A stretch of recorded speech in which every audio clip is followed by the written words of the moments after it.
What's going on, everyone? It's MC Rapology. Now, I'm just talking about an artist who I followed for many years, who worked with Tupac on many songs, and who, to this day, is still relatively unknown. So a lot of people don't even know this artist I'm going to mention. But his name is Nutso, also known as Sean Cole. He has worked for many decades in the underground rap scene. He is the brother of Keisha Cole, who is very well known in music, and Sean Cole was an artist who was meant to be put down as an official outlaw by Pac himself. Now, after Pac heard Nutso's song Thug Living in the mid-90s, Pac said to Nutso that he had to have him down as an outlaw member, an official outlaw. And it was the artist MC Hammer who signed Nutso to Death Row Records. So it was MC Hammer who introduced Nutso and actually co-signed Nutso and put him down as one of his artists. So MC Hammer was a big name in his time, and he's the one that, really discovered Nutso and then put Nutso's music out there. So Nutso almost got his big break when Pac came along and then said, that he wanted to make him an official outlaw. Now, they recorded, I believe, from what I've researched and been told, they recorded 10 songs. Now, most of those songs have been released in some capacity.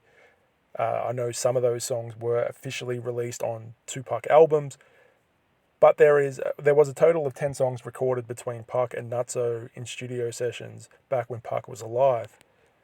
Now, what's extraordinary is that even though Pac said that Nutso was going to be an official outlaw, that after Pac's passing, Nutso was never made an official outlaw.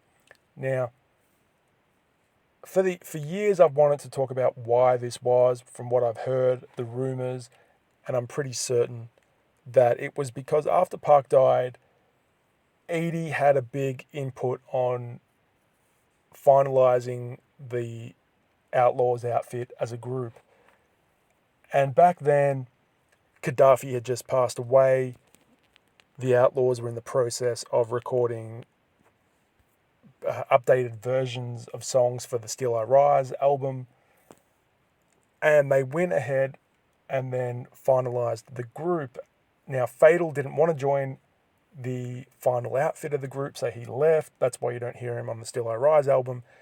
But from what I have been told, that one person's decision in that Outlaws outfit decided on who became the official members of the group. And now this is what I've heard, so it's not official fact. It's just rumor that Edie was the one that decided who was going to be in the final iteration of the Outlaws after Pac's passing. Now, Fatal refused to join the Outlaws for a long time. So when the group was finalized, it was Castro, it was Edie, it was Young Noble, Napoleon. Napoleon left, quite some time after. Stormy, the female rapper, didn't want to join, and then Stormy Coleman, the male rapper, was brought in from the boot camp clique many years later to join the Outlaws, and then Fatal eventually came back to the Outlaws outfit. But Nutso was never given an opportunity to be part of the final outfit of the Outlaws, and I believe, in my opinion, it was kept for a minimal number of Outlaws because Edie was probably concerned about the viability of a rap group with too many members. Even though it's a bit strange because the Wu-Tang Clan were able to be very viable with 9 members, Edie was looking at, I believe, trying to keep the viability of the Outlaws by reducing the potential number of people that could have been a part of the Outlaws movement and group. Now, I think it was a very bad decision at the time, And I think it's one that maybe they regret now, Edie and Young Noble, because Nutso is someone who still reps Pac's legacy to this day. He has incredible skill. His style was very modern for its time. He had the similar style to T.I., and we're talking the 90s. Nutso has been around since 94. He's been pushing music in the underground scene. So I think it was incredible that, Nutso is still going strong to this day, and he doesn't try and live off anyone's name. He has never tried to live off his sister's name, who is a big name in herself. He's always kept to his own lane, and I believe the Outlaws made it a very big mistake not putting him down as an official outlaw, because their movement would still be going strong to this day, and they would be a bigger brand name if they had Nutso in their group.